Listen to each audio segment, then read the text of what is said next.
Alright, I've got two pretty short Dogman stories today. Let's not waste any time and let's jump right into them. Let's go. I had been walking through the woods just out behind my backyard in an attempt to try and clear my mind from all the stress that had been building up over work. This evening was nice and cool, and the sun sat just above the horizon. So I figured I would have about 20 or so more minutes before I really needed to consider making my way back home. Home was not very far. I had only walked a couple of minutes into the woods and sat down on a boulder to relax. It was nice during those 2 hours in the woods, and I was simply enjoying the slight breeze that hit me occasionally. The leaves were rustling, and the birds were singing. And then they weren't. The birds had stopped singing, which I had just assumed it was because the night would soon set in. And it still may be because of that, but I didn't really give it much thought at the time. When about half an hour had passed, I had decided it was time for me to go home. I wasn't really scared of the dark anyways, but I had always heard that you really shouldn't be in the woods past dark by yourself. Just as soon as I had stood up from sitting on the boulder, I had noticed all the sounds around me had ceased. The birds had already quit for the night, but all the crickets stopped their chirping as well. Even the wind had come to a dead stop. Instantly, I felt the hair stand up on the back of my neck. Feeling uneasy, I quickly started making my way back home. Even though I was pretty close to my house, I still hurried and kept my pace fast. The entire way home, I noticed there were no other sounds. It was just my feet hitting the ground, and that was it. My backyard, like I mentioned, is the forest, with only a patch of grass separating it and the house. So I came out of the tree line in view of the house and the back patio light, which illuminated the entire yard slightly. I decided to jog the last 100 or so feet to my back patio. I reached the patio and, before going inside, turned and looked back to the tree line, and my heart just dropped. Barely lit by the patio light, I saw what I can only describe as a dogman.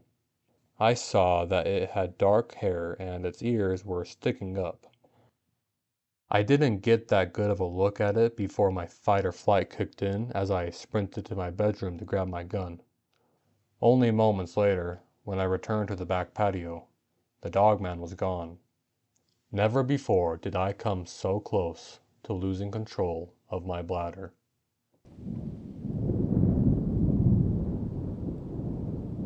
I had been fishing at the pond that was just a couple miles away from my home.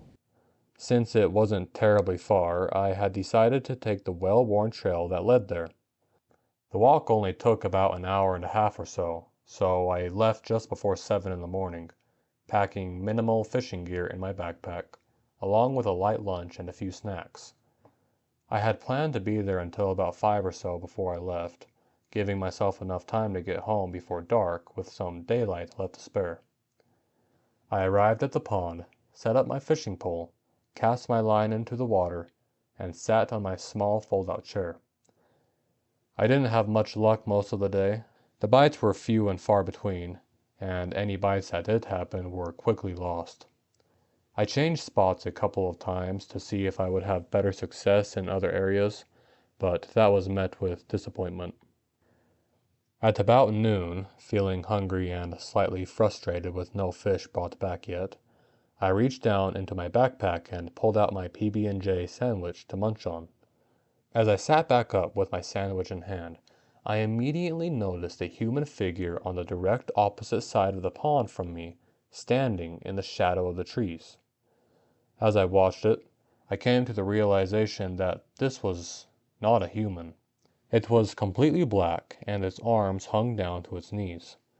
As I came to the realization that this was not someone else coming here to fish, the creature, whatever it was, dropped down to all fours and bolted to my left. It ran alongside the pond for maybe 50 feet or so before diving into the forest behind him.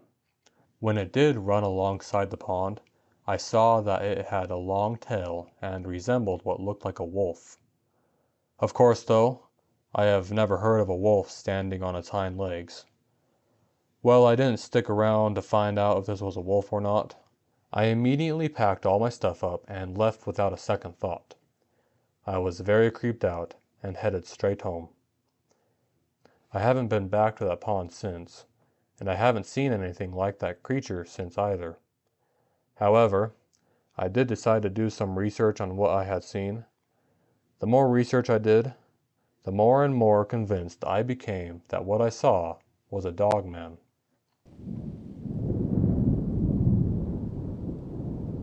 Okay, that's the end of those two stories for today. If you guys have any interesting or abnormal experiences or stories that you want to be read up on here, you can send them to me at abnormaltales@gmail.com. Okay, see you guys next time.